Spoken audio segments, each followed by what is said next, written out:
Hey, what's going on, people? Listen. This morning I had a really intense spiritual moment. I guess you could say a really intense spiritual moment, and I heard some words for someone, and it was specifically for that particular person. And that word was to focus on your spiritual achievement. Focus on the achievement of your spirit. Focus on your spiritual achievement. And that word could also be interchanged with alignment and attunement and different things like that, or whatever. And although the word was specifically for a specific individual, later as the day began to go along, and even as I began to communicate that to this particular individual, I heard that this is actually something that could be beneficial to all of us and for everyone, even regarding our relationships. Now, a lot of us are in relationships with people, whether it be friendship and family. You all guys always know that I'm always talking about the collective of our relationships, whatever. So in this sense, or whatever, I wanted to say this because there's a lot of focus on all of these things of finding the right person, chemistry, people that's actually helping you check off your checklist of what you want from a person, this is that and the other, or whatever. And sometimes all of those things can be finding your soulmate, all those things. Some of those things can be cool, for the most part. All right, but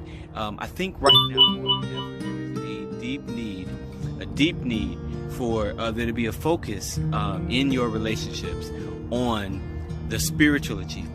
What are you achieving in this relationship spiritually? Now, when I say spiritually, I'm not talking about religion. I'm not talking about that. What I'm talking about is from the spirit of who you are. You all know that we are spiritual beings at the very core of our being, and our humanness, our personalities, our egos, our flesh, all of that stuff, it should be serving the spirit of who we are. And a lot of times our focus gets off just on those things, and we're trying to do relationships and do life kind of backwards, or we're trying to do it from the wrong space, I guess, in so many words, for lack of better words. But it's like the focus should really be on what is it that we're doing spiritually in this relationship. What's happening when we bring these two our lives together? What is the connection that we're really truly making in these relationships that we're bringing together? Is it something that you're just bringing together because you just like to go bowling with these people?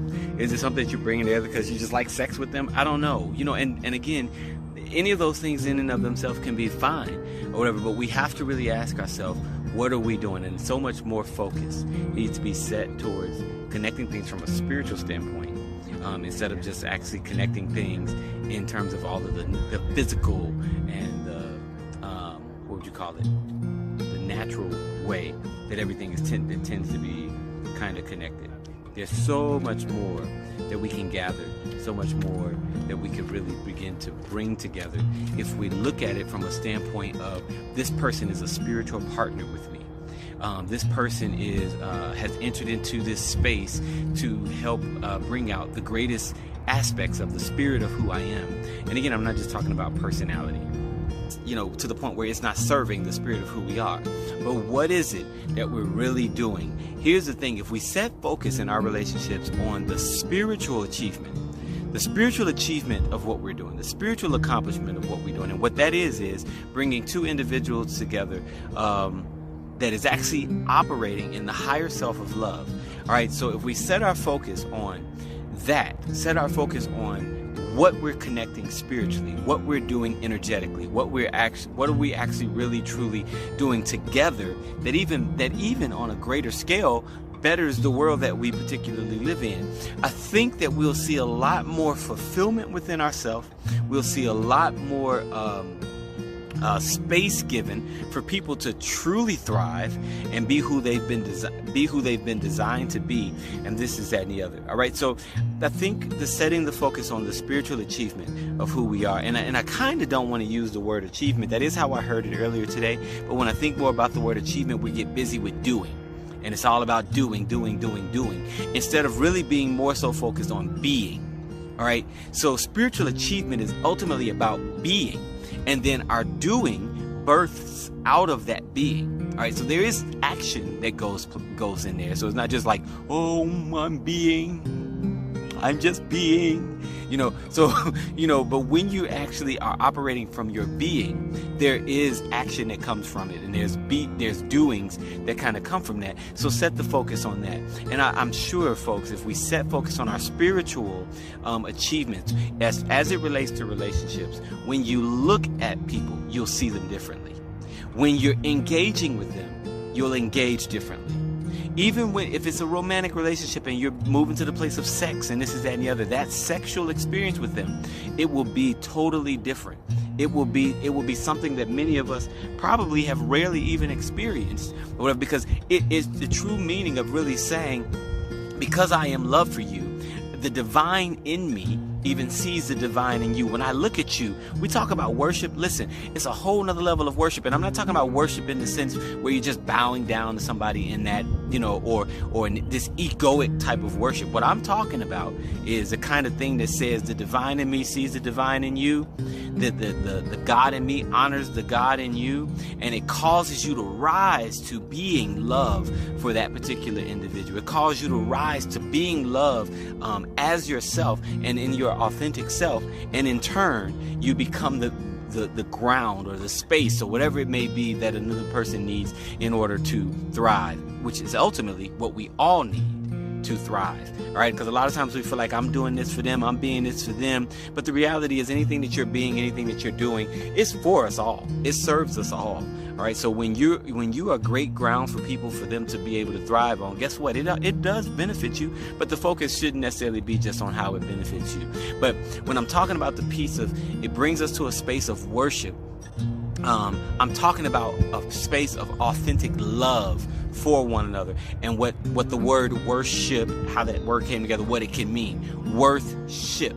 It puts you in position to ascribe worth to those particular individuals. Worth in a way that says, I can't help but see your greatness. I can't help but see your divine. I can't help but see that even beyond some of the ill behaviors that we do or that you do, that there is greatness there. All right, so in your relationships, try it just for maybe a week or so to the best of your ability. I don't know, folks, however your wisdom tells you to do this, but focus on spiritual achievement or spiritual alignment in terms of these relationships. Your connections will be different.